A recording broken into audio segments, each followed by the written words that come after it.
Ah, man, I tell you, you really find some weird stuff in the tech world. For anyone to say that the Samsung Galaxy Tab is superior and one of the most powerful tablets on the market, then in that case, I'm Charles Barkley at a Krispy Kreme donut, because that means I'm insane.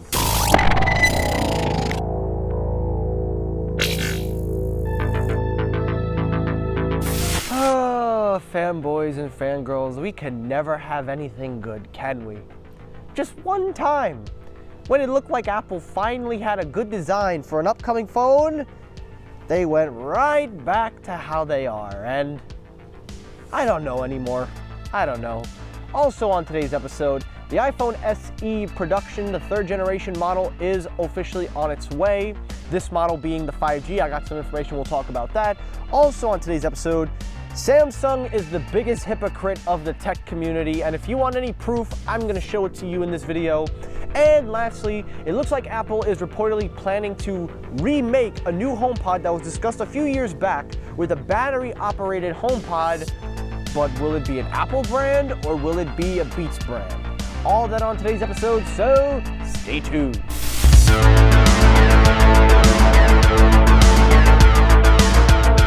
Alrighty, first story up. Let's start off with the one that feels like ripping the Band-Aid off. Man, I really think I need a Band-Aid right now because my arms be hairy. But anyway, I don't know. You know, these reports of the iPhone is starting to make me depressed in a bad way. Because for a while we've heard that Apple is indeed going to remove the notch, which is great news. It's great news. But then we hear they're not doing a punch hole. Now they're doing a pill shape. And I still was okay with that. But now we're hearing that for some reason, Apple now wants to do the pill shape and the punch hole at the same time. You know, that's Apple's ingenuity. That's their world renown. That's their class act engineering team for you, where they get their degrees at the College of How to Be a Clown. Like seriously, toddlers with crayons in kindergarten could come up with better concepts than this. I don't know whether to believe these reports or what's going on, but this is coming from Ross Young. Ross Young has a degree of credibility, and I am disappointed if this is the route that Apple's going, because there is absolutely no reason they should be combining a punch hole and pill shape together at the same time. Now I will say this, and this is the only time you're gonna ever hear me give any kind of compliment to stupidity, which again, I'll be like Charles Barkley, because his mind and mouth are playing Marco Polo. They're not on the same accord, people. But I will say, it is definitely a lot better than having a notch, but that's not saying much. That's like saying the shit that I took last night was better than the shit that I took this morning. It's stupid. Like, I don't understand it. It doesn't make any sense. Like, I don't understand why Apple feels the need to put a pill shape and a punch hole on the same display. And the worst part of all is there is no reason for it. Ross Young just said they're putting it on. They still have the under display technology. They still figured out how to get Face ID under the display. But they just want to put a punch hole and a pill shape on just because they're Apple and they think that's recognizable. Well, guess what else is recognizable? My ass! All right, I better calm down before I lose my monetization for this episode. So overall, I'm just like tired at this point, because no matter how many good things we can have from Apple, in comes one bad little update and it just shoots the whole project down. Yep. Alrighty, trying to calm my depression before I kill myself. Story number 2, let's talk about the iPhone SE 5G.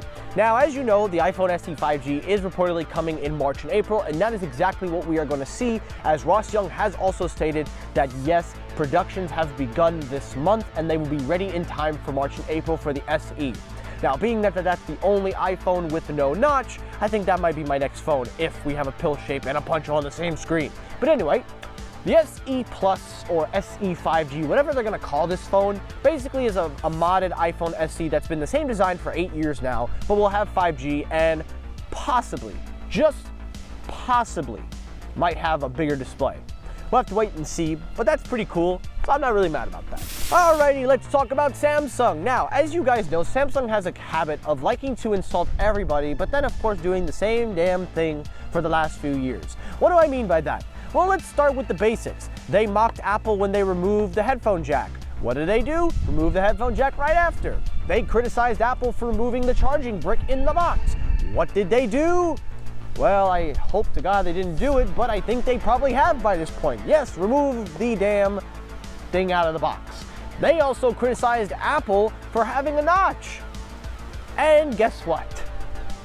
They are putting a notch on their newest tab, smart tablet. I don't even know what to call this thing at this point. Now listen, I want to give you guys a credible story. I really want to stay on track where I give you the news. But today's episode is more like just going in on these companies because Apple, Samsung, and everybody has their level of stupidity. And this is the biggest by far because Samsung has a record, a degree of being a hypocrite. They go back on their own word. And this notch that they're putting on this tab, it does nothing. Literally, does nothing. It does absolutely zero. Does it have Face ID? Face recognition? Nope. They still have under-display technology. Does it add an innovative twist to make the experience even better? No. What does it do? Just sits there and looks at you while you spend $900 every time you look at the tab sideways. Man, Samsung, you're making your own target at this point, and I'm just shooting the arrow and hitting bullseye. Alrighty, last story before I really kill myself now. Let's talk about the Apple HomePod with the battery. Now this one, don't expect this one to happen anytime soon, but according to several reports, there is an indication going around that Apple is reportedly working on a HomePod with battery-operated power. The way this would work is just like your standard smart speaker. The only difference is that it will have either a W1 or H1 chip, depending on what manufacturer they go with, or even an S3 chip from the Apple Watch. But also it will be powered with the battery. Now, of course, we don't know exactly if this is going to be under the Apple umbrella or the Beats umbrella, but my personal money says Beats because Apple seems to focus more on wired hard-end hardware, and anything portable and on the go, I wouldn't see that being in their lineup. I wouldn't rule it out, but I wouldn't really bank my dollars on that as 100%. I would see Beats doing that as they recently discontinued their pill brand, the Beats Pill Plus. So this would be a good follow-up to be like a HomePod-like design with a battery with built-in Siri support. But if you know anything about Siri, she is so limited. It's as limited as the ice cream truck every summer. So bottom line, at least there's one thing to look forward to. And that's it for today's episode of Technoid. Now this episode is probably going to get its share of hate and dislike, and a lot of people are going to come in at me, and quite frankly, I really don't care. I've had too much fun with this one, so I'm just going to relax and enjoy the ride on this one. But thank you for watching. If you enjoyed the video, hit the like button. If you disliked the video, you can always hit the dislike button. Besides, you help circulate my views anyway. As always, everyone, thank you so much for watching. Again, I'll be back when my brain is in a normal, sane position, and then we will get back to the hard facts of news and life. But until then, I'm Charles Barkley at a Krispy Kreme donut. It is as round as a rim. Thanks for watching, and peace!